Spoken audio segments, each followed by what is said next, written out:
Welcome back to the Nirvana experience. Hope everybody is doing all right today. A lot of energies going on this month, this year. This year is about mastery, self mastery. A lot of upgrades happen this year. Today, I want to go over the subject of sexual transmutation. I've done quite a bit of research online, just trying to build a new perspective and awareness about sexual energy. Now, I've heard a lot of things, and the main reason why I'm making this meditative talk today is because I'm not hearing something that resonates inside of me that makes me feel like I'm fully aware of what this is and how to apply it to my life. I've looked into many things. I came across a book called The 48 Laws of Power, and in the 10th chapter, it touched more into the subject. It talked about sexual transmutation, how if it's conquered, it could lead to genius level manifestations.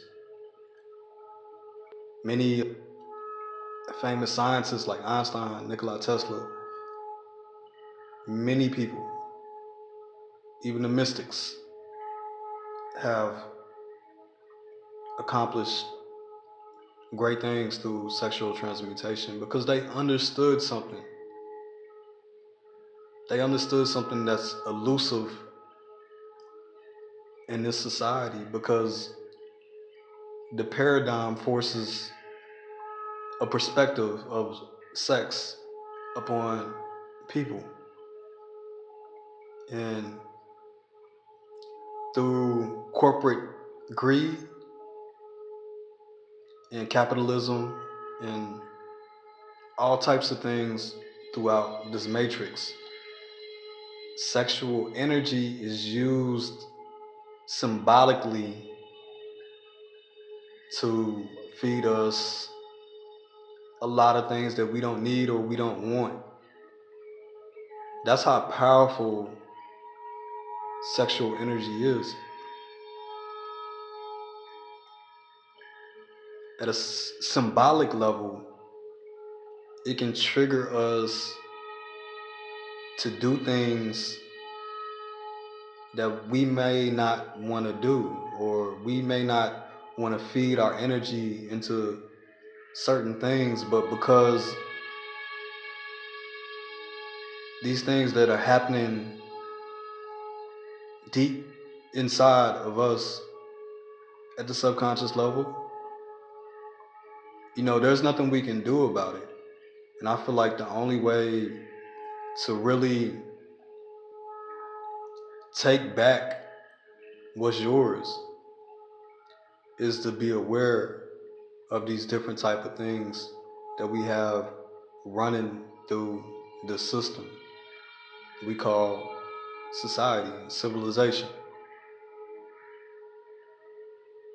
So it's kind of like I want to backwards engineer the representation of sexual energy, sexuality, sex.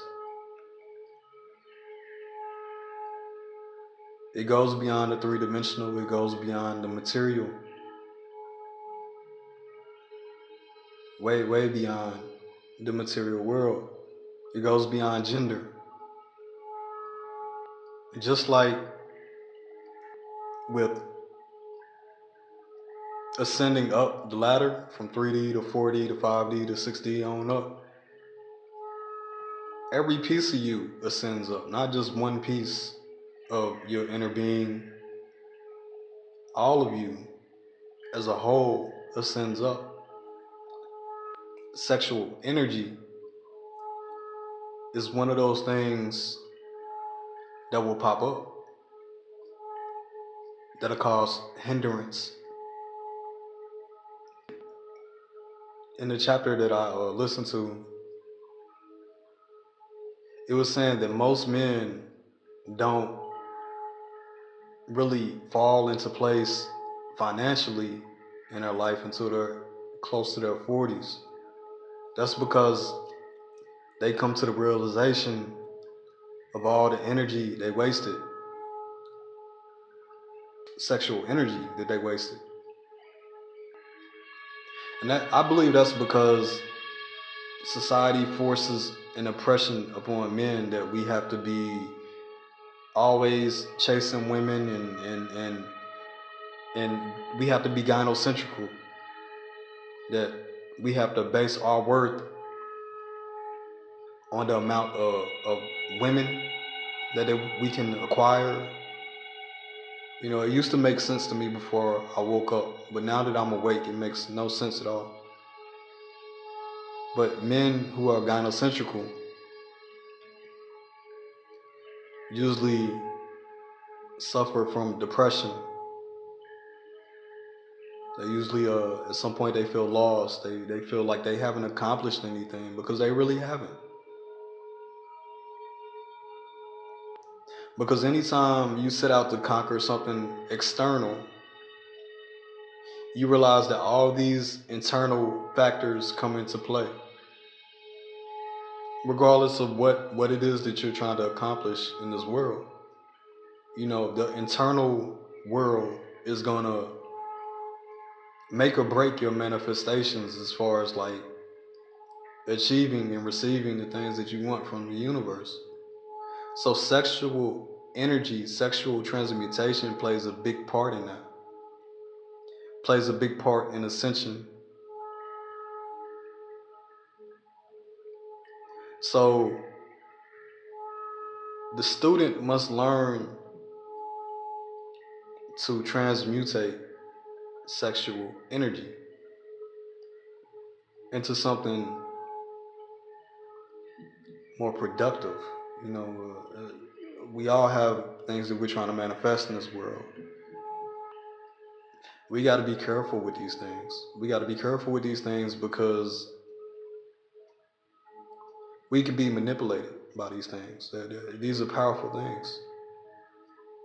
Just the symbolism alone is a powerful thing.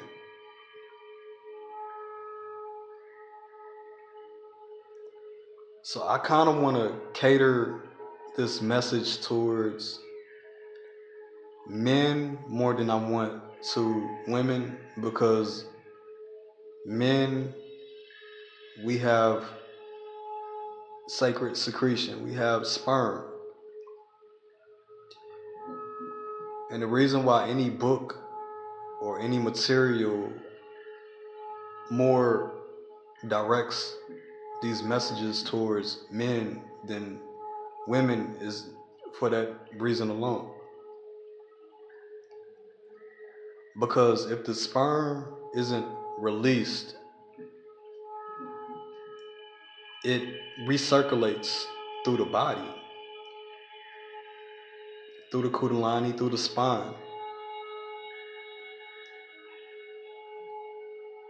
And when the sacred secretion reaches the higher manas, the higher mind, the higher mental states, when it reaches the pineal gland, it starts to activate the pineal gland at a higher level, the third eye at a higher level. And there's a lot of reward in this process of sacred secretion. In the secretion, there is glucose. Glucose, the body, the muscles, the organs use glucose for energy. Everything you do, you're burning glucose. It's like the currency of the body. If you're taking your sexual energy and you're not releasing it through your secretion, your sacred secretion, then there's all kinds of benefits that come along with that. Because, like Einstein said, energy is neither lost nor destroyed. When you're not releasing this energy in a physical, three-dimensional way, then it transforms. And that's where we get transmutation from. Sexual transmutation. Because there's a thin line in between the physical aspect of sexual energy. The energetic is more divine, is more divine feminine, divine masculine. An energetic form. Many people that smoke marijuana, that high that people get from doing some of these drugs, psychedelics, that's sexual energy. That's the masculine and the feminine energy coming together as one.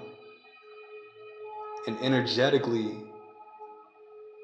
that's what it feels like. Physically, you have things inside of the brain, endorphins, dopamine. You have these things released from physical. We're limitless. We are limitless creatures. We're limitless. But we have to have things in place. We have to have things aligned.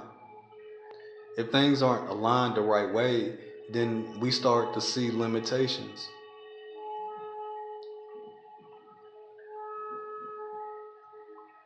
So my take on sexual transmutation, you have to find a way to release this energy. Just like water. Water will always find a weakness. No matter where, water will find a weakness. No matter where it pours into. If there's a weakness to be found, water is going to expose that weakness for what it is. And it's the same thing with sexual energy. Sexual energy, you want to release it in the most creative way possible. Sex in the physical is the lower three-dimensional way of releasing sexual energy. As you go up the scale, there's 3D ways of releasing the energy. There's 4D ways. There's fifth dimensional ways. There's sixth dimensional, on and on. There's many ways to release sexual energy or transmutate it into higher manifestations. But if you're not actively doing it, applying yourself in ways and building a perspective and awareness that you can build about how to use this powerful energy, it's the number one thing holding back humanity is misplaced sexual energy.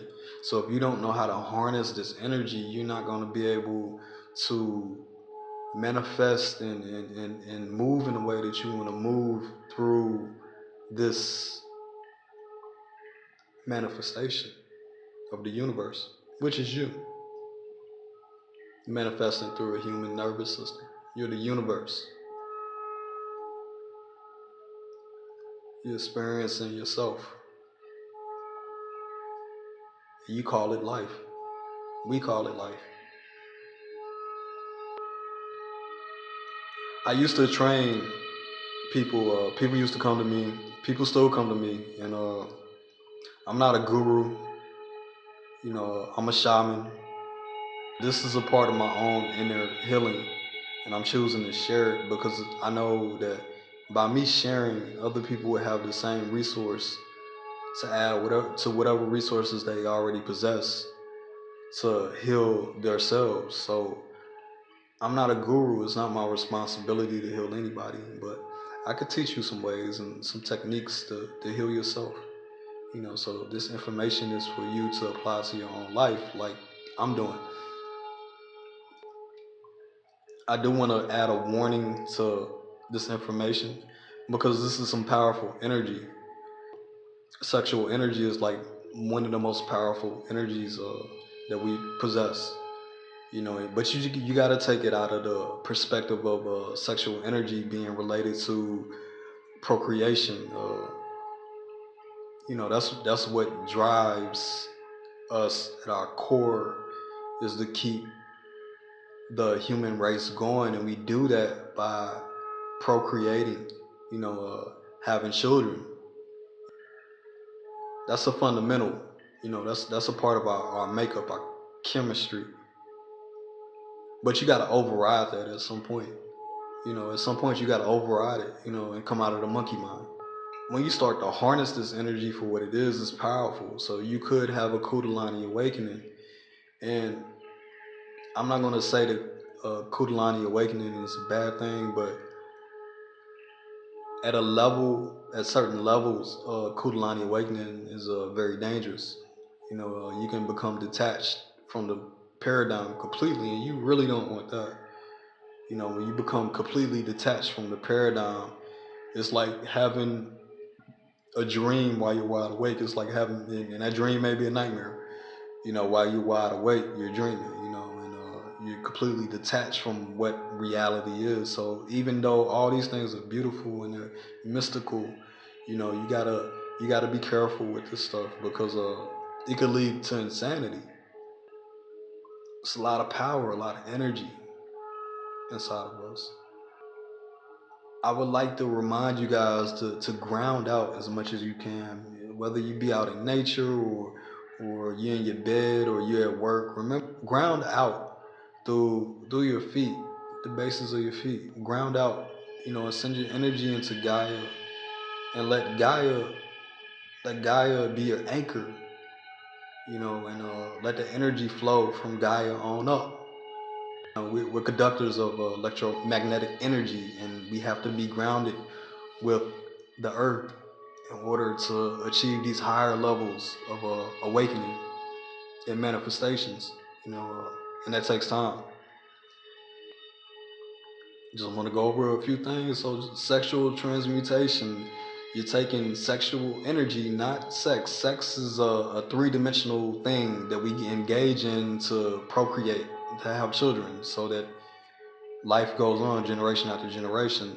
So you have to, understand that's what it is, as far as the physicality of it.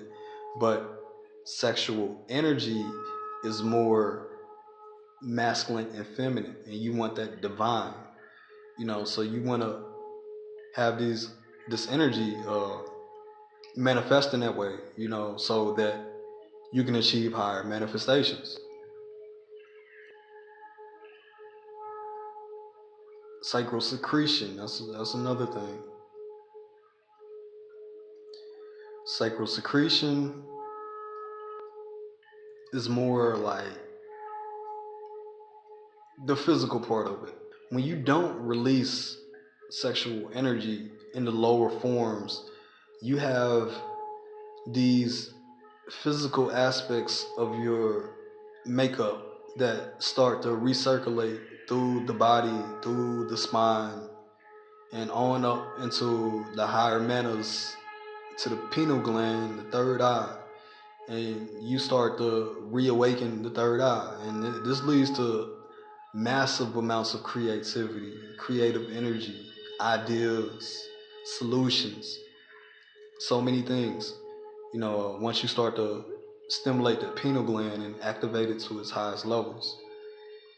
And you have glucose, and this is for men mainly, because we have sperm.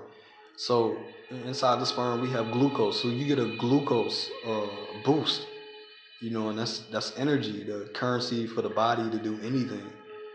Anything, any movement, you're burning glucose.